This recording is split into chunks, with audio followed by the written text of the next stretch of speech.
Hi, I'm Gavin Glitzman. Today I'm here with Joe Calzaghe on Sunboxing. Joe, here for the launch of London Fight Zone. Can you tell us a little bit about why you're involved with that? Yeah, I'm an ambassador for Lonsdale, so it was great to come to open the Fight Zone, which is a combination of MMA equipment and boxing equipment, which is is very good. Yeah. Obviously, you're not boxing now, but would you have come down to a store like this to get your gloves and stuff? Yeah, definitely.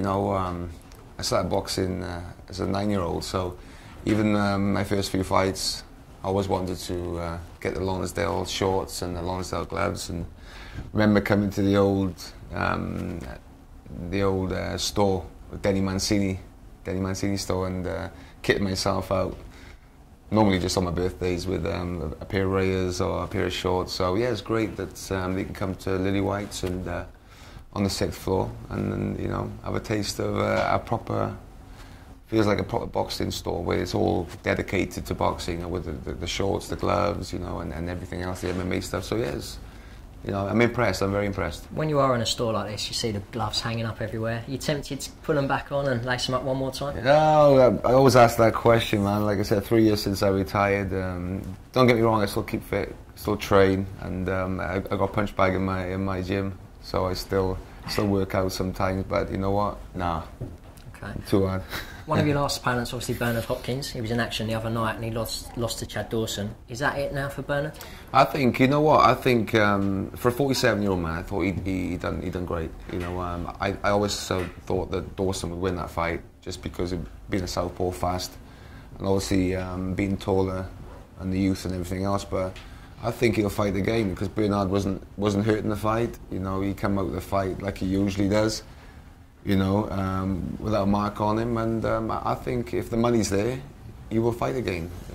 So I think I expect to see him fight again. Yeah. There was a lot of talk that if Hopkins won that, your fellow Welshman Nathan Cleverly would face him. Can you still see that fight happening? It's possible. It's possible because like Hopkins is still a big name. He's still a big name. He's a legend of the sport. Future Hall of Famer. And like I said, he's still a very good fighter, even at his age. So it wouldn't surprise me that Nathan can't fight Hopkins. Obviously, he's a big name in Wales because I fought him, and in the UK. So it's always a possibility. Would you fancy Nathan's chances? I think Nathan has a good chance because he's the youth. Obviously, he's fast, throws a lot of punches, which Hopkins doesn't like. So yeah, I say he has a good chance. Okay, looking at the super middleweight division, obviously where you made your name, Carl Froch is coming back in the ring this month against Lucian Bute. Home advantage in Nottingham. Do you think that will make a big difference? I think it will make a difference. I think it's going to be another tough fight, especially for Froch. I say that Bute is probably the favourite. He's undefeated, he's a southpaw, he's very powerful and strong. Obviously Froch is coming off a loss, which he got pretty much beaten comfortably by Andre Ward, so he's looking for redemption, and fair play to Froch. He travels, he goes to people's backyard, so we have to give him credit for that, and he got what he deserves. He got a big fight in Nottingham. Whether he can win that, it's going to be tough.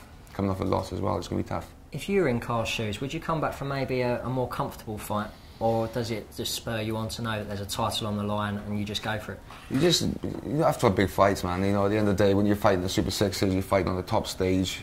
You don't really want to look for a comfortable fight because realistically, there's no comfortable fights. Every world title challenge is difficult, and the problem is if you can't get yourself really sort of geared up for a big fight, you're in trouble. Because there's no comfortable fights. So when he's been on the big stage, he's only looking for the big fights, and I think the day that he can't get the big fights, he's going to retire because once we've had a taste of that, the big fights, that's what we want. It's like me fighting Lacey, Kesslers. That's it, man. You only want the big fights.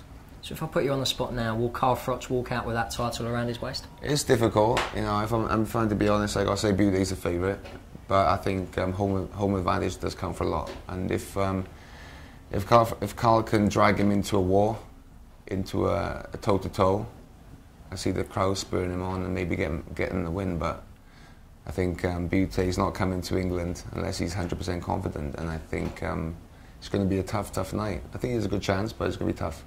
There was a lot of hype surrounding two other super middleweights, James DeGale and George Groves. Obviously, Groves won their showdown.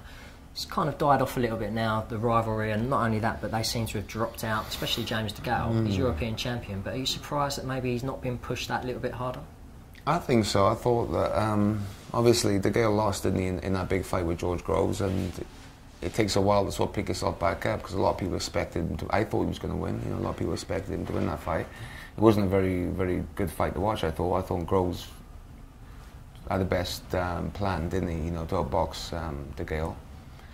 Yeah, sort of got unnoticed his European title fight against Christian Sanavia, which he won inside the distance. So, be interested to see what happens next, you know. But I think another couple of defences, the European, and he has to sort of look for a big fight, you know. Groves has been forced to pull out of his last couple of fights through injuries. As an ex-fighter yourself, how frustrating is it when you've trained so hard, you're getting ready, especially for a world title fight, and then you've got an injury which stops you getting in the ring? Yeah, really frustrating. I suffered injuries all through my career, as you know. I must have pulled out at least half a dozen fights, so it's hard because you do all the training, all the preparation.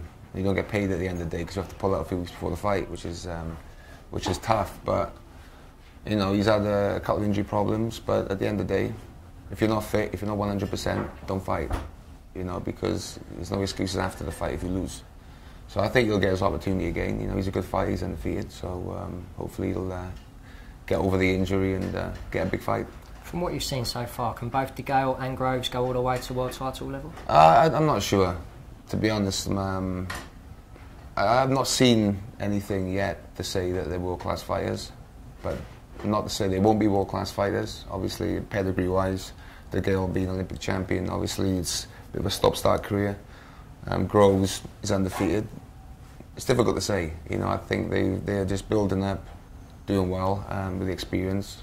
Going to be world champions? I'm not sure. I'm not sure at the moment. You know, I'm sort of. I want to see a bit more. See a bit more. See how they get in the next 12 months, stepping up in the standard of opponents. Then we'll see, you know, what they're made of. Just finally, Joe, what are you up to these days? I'm trying to keep busy, mainly stay out of trouble. Is the main thing. I've been doing some, you know, acting for the last 2 years. Still waiting to get a job. Still waiting for somebody to offer me £10 million for a comeback fight. It's not happening. Would that be enough? It's not. Of course it would. Of course it would be. Anybody offering? No, I'm still doing bits and pieces. You know, still training, still love boxing. You know, still keep a close eye on things, and that's it really. You know, still love the sport, and who knows, maybe get back in there myself soon. Not boxing, but in other ways, you know. Brilliant, Joe. Thanks for your time, mate. Thanks a lot. Nice speaking to you, mate.